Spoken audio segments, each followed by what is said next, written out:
Where would the world be without trees? Not only do they store carbon, they provide shelter, shade, and even food for both people and animals. And some have the power to make us more beautiful. Far better than letting them go up in flame, I'd say. I'm Chris Lems in Lagos, Nigeria. Welcome to this new edition of Echo Africa. Hello everyone, I am Sandra Twinodio here in Kampala, Uganda. Well, Chris, I'm looking forward to hearing more about those beauty-enhancing trees. But of course, that's not all we have in store for you today. And here is what else is coming up. How a simple invention is protecting harvests in Rwanda. Why the French fishermen are skeptical about wind energy. And how a 10-year-old kid is fighting for a healthier planet. We start our show in Ivory Coast. Like some of its neighboring countries, Ivory Coast has lost more than 3/4 of its forest over the last 50 years. But remote jungle areas are still home to a number of primate species, some of which are in danger of extinction. Researchers there are interested in more than just observing the monkeys. They also want to get local people on board to protect both them and the environment. But it's not such an easy task.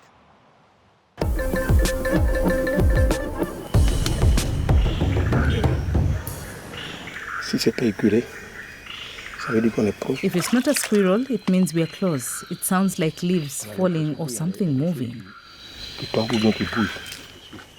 He relies on instincts that once helped him as a hunter, but now he's focused on saving the animals, monkeys in particular, using his knowledge of the terrain to support observation missions. If you go through the forest, you can find excrement like what we saw here, and you can tell what species it belongs to. 6 different species of monkey live in the Tanoi forest in southeast Ivory Coast. Among them is the rollaway, a critically endangered monkey that only found here. Over the last 50 years, Ivory Coast has lost more than 80% of its forest cover due to poaching and monoculture. Tanoi Forest is one of the few areas still remaining. It owes its survival to its remoteness, surrounded by swamps. It's difficult to access for a good part of the year. The 12,000-acre area is a vital life source for endangered primates. The scientific mission deployed to observe them was set up by the Swiss Center for Scientific Research to preserve the forest and monitor changes.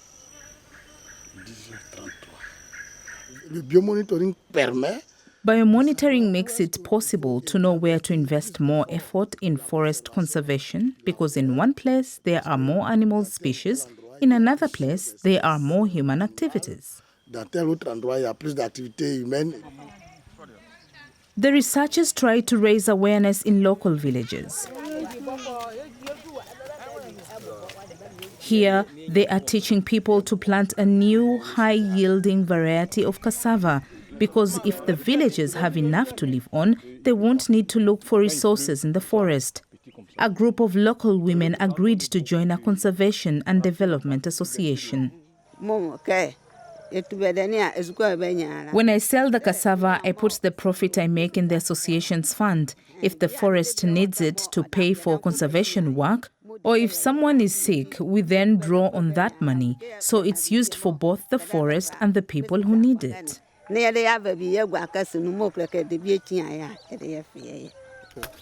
The aim is that 10% of the income goes to forest protection to pay the monitoring teams. The researchers have succeeded in convincing 11 villages to join in. In the long run, the population themselves should be able to maintain these activities, even if we are not there. And so we are teaching them to make the monitoring itself sustainable. For the team, the stakes are high. They are trying to track down a species that was thought to be extinct. It's known as Miss Waldron's red colobus. The last confirmed sighting of the primate was in the late 1970s, until unfortunate discovery in 2008. A hunter had shot one. This photo is the only image the scientific community has. Local residents say they can hear the monkey's cries. The researchers place cameras in the trees. If the monkey were finally filmed, it would be a world first. Aucun scientifique n'a jamais étudié ce singe. No scientist has ever studied this monkey because it has never been filmed in its natural environment. There are no photos in its natural environment. If we rediscover the monkey in this forest, we will study it to try to understand its biology and behavior. Chercher à comprendre sa biologie, son comportement. How many of the monkeys might still be alive? Has the Miss Waldron's red colobus interbred with other species? Has it developed solitary habits? There are plenty of questions for the researchers back in the city of Abidjan. It's a mystery that they one day hope to solve. In the meantime, the community management certainly seems to be paying off in the forest.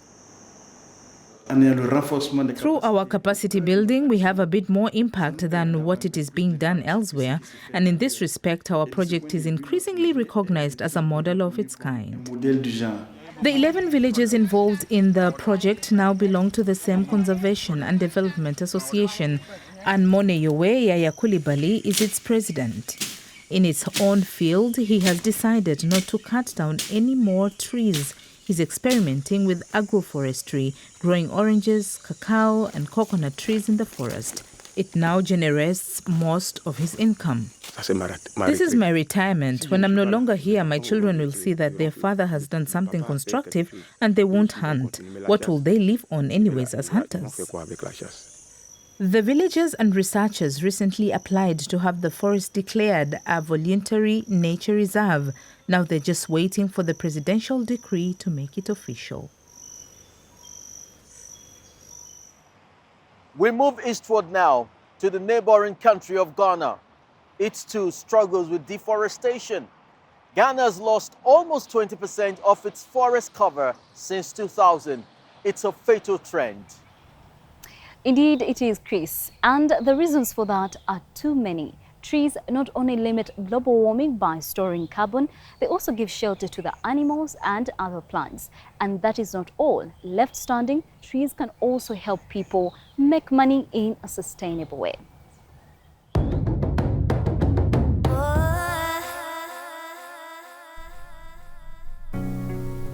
The Shea tree is called the tree of life here in northern Ghana.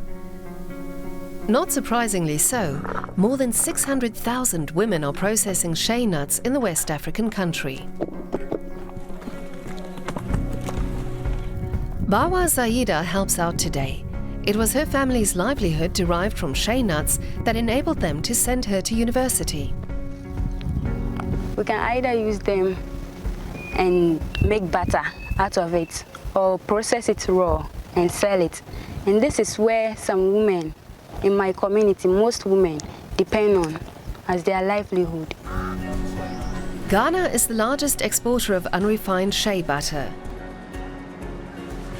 But the source of income for many women is under threat. Trees are cut down in large numbers for firewood or to make charcoal. The good news is, the Global Shea Alliance, a network of shea businesses, aims to plant 10 million shea trees across Ghana and other African countries, and also protect 4 million hectares of shea parklands. Sure, the companies want to secure their profits in the future, but at least they restore nature and protect the livelihoods of those who rely on the tree of life.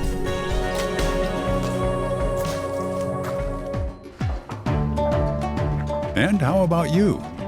If you're also doing your bit, tell us about it. Visit our website or send us a tweet. #DoingYourBit. We share your stories. Harvest time is the most important time of the year for the farmers, and not just in Africa, but it can be difficult to store cereals or maize securely. If conditions are too damp, the grain can rot, and spoil the entire yield. But this may be less of an issue in the future. A young Rwandan inventor has come up with an efficient way to solve the problem.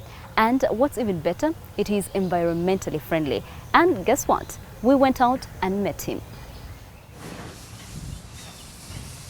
Once rice has been harvested, it needs to be dried. For farmer Odase Habineza and his family, that process can be just as exhausting as the actual harvest. But it's vital. If the rice isn't dried quickly enough, it starts to go moldy and develop toxins which are carcinogenic and can even be lethal. So every day for weeks on end, they have to lay the rice out in the sun. It takes about a month to dry 5 tons of rice. It's difficult to dry our crops with this method, especially when it rains. During the harvest, we lose a lot of time because we have to dry when the sun is shining, and it takes us many days. If we had drying machines, we could save time and dry our crops efficiently and avoid losing produce. Many other farmers have the same problem because mold doesn't only affect rice. It's also a problem with other types of grain such as corn, also known as maize. But drying machines are expensive. Last year, 2020, when we harvested around 80 tons of maize, and we lost more than 30 tons because of aflatoxin, because it was heavy raining around that time. We didn't have any system just to use to dry our maize and store in an appropriate way. Then the farmer came across young entrepreneur Thierry Shea through a report in the local newspaper. The trained environmental engineer developed a small portable drying machine. He has now built 3 such devices. He and his team bring them to the farmers and set them up on site. We use on-farm waste. So it's like after threshing maize, these maize cobs, which are usually rejected and sometimes thrown away, they are the ones that we burn, and then that thermal energy generated from maize cobs, they are used for drying. The machine emits hardly any carbon dioxide, so it's more environmentally friendly than conventional grain dryers that run on diesel. The portable devices can dry rice, corn, or beans. Not only are they easy to assemble, the service costs less than half the price of borrowing a diesel-powered dryer. The farmer pays Thierry Shea the equivalent of 180 euros to dry his 15-ton harvest. It's such a success, the company has been inundated with orders. In this harvest season, at least 60 farmers are still waiting for his team and their mobile dryers. One of the key challenges we are facing at the moment is like we have got the demand, which is quite higher than what we can supply at the moment, and we believe that with more effort from the mentioned above institutions, government, private stakeholders, we can further harness the solution. The Vestavele startup house supports young entrepreneurs, and not just by helping them to set up a company. We started tapping into ways in which we can support him post-incubation in terms of corporate partnership, but also linking him to different stakeholders. And through this, we saw tremendous interest from these different stakeholders that want to work with him, that want to support him. The startup also received funding for a new prototype. What looks a bit like a pinball machine is in fact a dryer that harnesses the power of the sun. Thanks to a special coating on the base, the air in the lower section heats up to 40 degrees Celsius, even on days when it's cool. That allows 50 kilos of corn to be dried in the top section in just 3 hours. The carbon-neutral dryer is set to hit the market in 2022. We're heading to Europe now, to France. Although the country is heavily reliant on nuclear power, the fastest growing source of energy is renewables. They're increasing by almost 3% per year. Hydropower is the predominant renewable source, but now France has big plans to harness wind power off its Atlantic coast. That's right, Sandra. But not everyone is equally enthusiastic about the project. Locals think turbines high above the pristine waters would be a blot on the landscape. And their fears go much deeper. A storm against wind energy is brewing.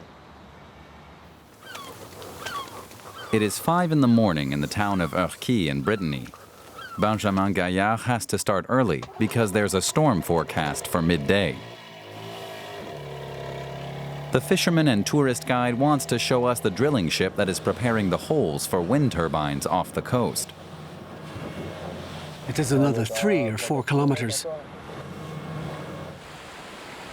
The ship is set to drill 190 holes up to 60 meters deep for over 60 offshore wind turbines.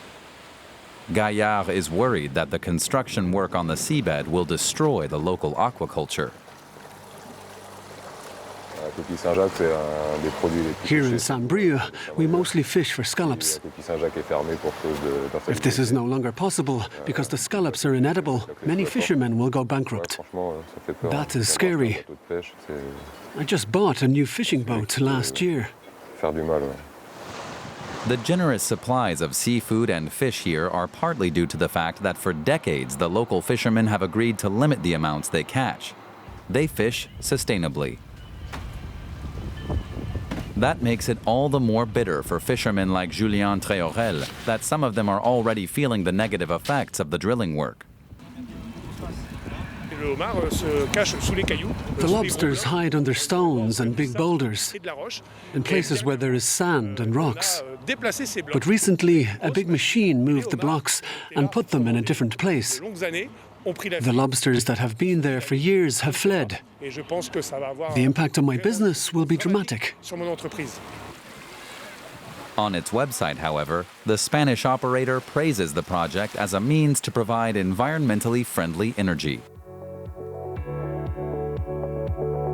The company has the support of the French government, which ignores the criticism from local fishermen. The government has even issued the operators with a number of special permits that override species protection regulations. The transition to renewables is underway, regardless of whether or not citizens protest. The French Wind Energy Association has made a simple calculation. Wind turbines produce renewable and CO2 neutral energy. France wants to be carbon neutral within 30 years. That is not possible without wind power. In Urquy, even environmentalists oppose the wind turbines. They say the location is completely unsuitable for a wind park. And Catherine Pujol says the 20-meter-tall turbines will ruin the unspoiled coastline. It's scandalous to ruin such a beautiful ocean panorama and turn it into an industrial landscape. This bay is under environmental protection. That includes the coast and the sea all the way out there.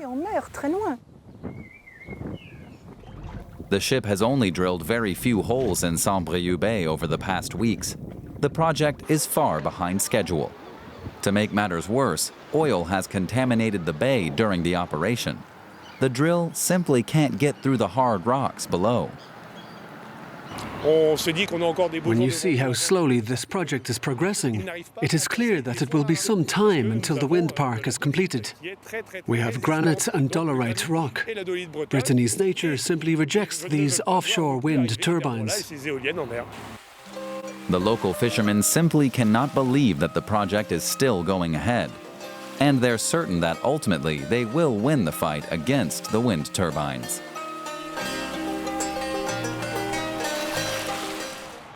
Here on Echo Africa, we are keen supporters of environmental campaigners.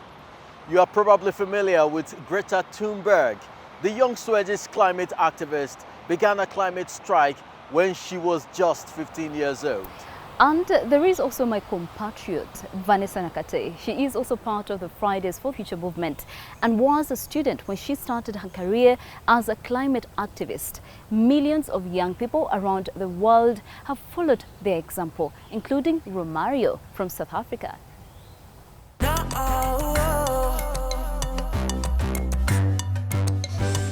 Romario Valentine loves to come here to the aquarium. He's been interested in underwater worlds ever since he portrayed an orca in a school play about waste and marine life 4 years ago. He might well be South Africa's youngest environmental activist. Angered by the trash on the beaches near his home, the 10-year-old has organized 200 cleanup operations with the help of his family. And he leads by example. I would encourage children to plant trees, do not litter, recycle, reuse, and only buy things you need. Today, Romario Valentine is visiting Ushaka Marine World to see Maya, a giant sea turtle that was washed up on shore injured. She's a young green turtle. She's really lovely. If you look at the flipper end, you can see it's missing. It's not as long as the other part. It happens a lot to animals in the wild, and it's pollution. Maya's front flipper was entangled in plastic waste and needed surgery. I'm happy that Maya has recovered from the plastic was around her flipper. I'm also sad how people have been trashing the beach with pollution and pollutants and everything. And this leads to turtles, fish suffocating because of the plastic. He posts about activities like planting trees with school kids from surrounding communities on his social media channels. During the COP26 climate conference, he sent a message to fellow environmental activists in Glasgow. Saving birds is Romario Valentine's latest passion. In South Africa, more than 50 bird species are threatened with extinction. I love their beautiful colors and feathers. I even love their beak, how they come out, their eyes. They're just so beautiful to me. Romario Valentine paints the birds in natural settings as he would like to see them, wild and free. He's partial to one species in particular. The African grey parrots are critically endangered, so I raised awareness so they can be in a safe place. For his 10th birthday, he organized the perfect gift for himself. With a crowdfunding campaign supported by people around the world, he helped create a sanctuary for the parrots. This is my African grey parrots. Their numbers are on the decline due to deforestation and poaching. His family guides and encourages his desire to protect the environment, though his mom says balancing public appearances with schoolwork is a full-time job. By raising awareness of these birds, we can incorporate world leaders and other children his age or even younger and parents as well, to initiate these programs where they can teach their children in a positive way. But I think the schools around the world need to do more for the environment to teach the children. The African Grey Parrot campaign generated over €1,000 in donations. The money went to Birds of Eden, a free flight aviary for rescued pet birds near Cape Town. The sanctuary's owner is happy about the contribution. It will help with the upkeep of a new aviary built specially for African greys. There's a lot of pets in the industry that's sitting in people's houses, and a lot of older birds, because African greys, of course, grow to be 60, 70, 80 years old. So when you take an African grey as a pet, they sit in that cage for many, many years. Since the new aviary opened about a year ago, 100 African greys have been saved from a life of being confined to a cage. Back at the huge aquarium in Durban, turtle expert Malini Paitha has told Romario Valentine all about Maya's rescue. She's impressed by the young activist who wants to know every little detail about giant sea turtles. I find it incredibly inspiring that a child at 10 years old makes that conscious decision to make a difference in the world. It's important to create that connection. Everybody needs to know that every little bit helps. Whether you do one beach cleanup, as he said, or choose one less straw, every little thing we do does make a difference. Seeing new litter washing up every day doesn't dissuade Romario Valentine. He aims to organize 1,000 beach cleanups with school kids from in and around Durban. And recycling firms have even offered to take the trash and reprocess it. It's young people like him that gives us hope for the future of our planet. That's all for this edition of Echo Africa. I hope you enjoyed the program and have learned something new that you can put into practice to benefit your own community where you live. For now, I am Chris Elem signing off from Lagos, Nigeria. See you next time, Chris, and to all of you, our viewers, we do encourage you to send us all your thoughts and comments on the program, or even share with us your experiences or the different methods that you're using to protect and preserve the environment. Thank you for watching. I am Sandra Twinovideo. Until next time, do your best to keep it green.